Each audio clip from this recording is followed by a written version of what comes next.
Hey you guys, it's me again. I'm recording this as we talk. That's funny. Uh, as you watched. This is one of the pictures where I drew it traditionally. Then I went and used the awesome Adobe Shape app, which is now I think Adobe Capture. They've changed it. I used it to change my traditional art into digital vector liner, and these are obviously the Kanto starters. I started on Charmander, and I wanted to get this cool, like, watercolor effect look, and that's why you saw me messing around with those different, like, brushes and stuff, was trying to figure out what would be the right texture for it. Eventually got it right, at least something that I think in the end looks really cool, and I tried using similar colors. That's why the tongue is, like, the same red that I use for shading. So if you were watching, I colored everything and then I erased the outside, and then I locked that layer, and so then I can keep coloring in it but without coloring in the lines.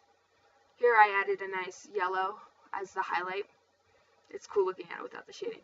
I added a nice yellow as a highlight to make the contrast pop, so it goes yellow to orange to red, nice analogous colors, and then there's like this bluish color because it's like opposite of orange for the backlighting, because I thought that would be a nice touch to add, plus it ties in with the eye color since the eyes are blue.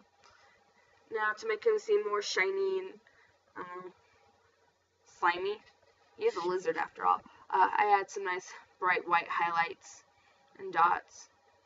Make sure you save, always save, because I've had enough times where my Photoshop decides to crash on me, and it is the worst possible thing when you're working on something. It is super annoying. Anyways, then I move on to Bulbasaur, which color-wise, I think I was having a hard time with him, trying to decide, like, minty or, like, green, like, what should I do?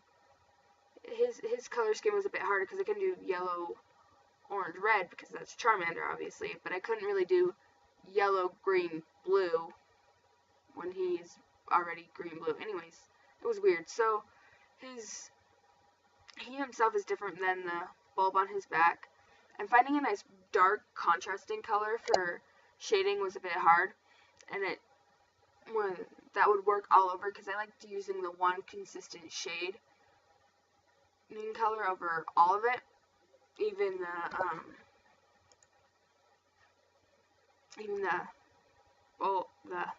the bulb on his back. So I need something that worked well against it.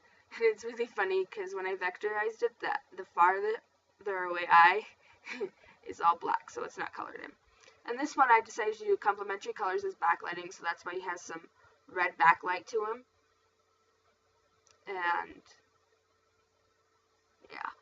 Now I'm adding like the yellow green from the bulb as the highlight, like I did the yellowish color for Charmander, and then the white highlights to appear more round and bulbous, but I had to go in and turn those down a bit because they just seemed a bit too much. Then there's Squirtle, of course, cute little Squirtle. This is one of my friend's favorites growing up in middle school. They would always ask me in class to draw them Squirtle, or I went and I would print off pictures of Squirtle that I found on Google and give them to them because they loved Squirtle, and it was funny. She found those pictures, and it's been like years. It's the funniest thing. So since Squirtle's eyes were red, I wanted to make the shell a reddish color, even though it's brown. To make it seem more cohesive, I added a bit of red, so I did brown and then like a low opacity red and mixed it a bit till I got a color, and then I made that a lighter color of that for the base shell, and a really, really light color of that for the little, what is it called, the little white thing around him. And then a nice dark blue for the shading. That color turned out super nice. I really got really happy with that color. That was a really nice dark contrasting color. Now I wanted an orange because it's the contrast of blue, but I also kind of wanted the red to tie in the red of his eyes. So it's kind of like a reddish orange for the backlight. And the blue that I got for the highlights was a really great, like, neon blue for the highlights. And it was really nice adding in those white highlights in this.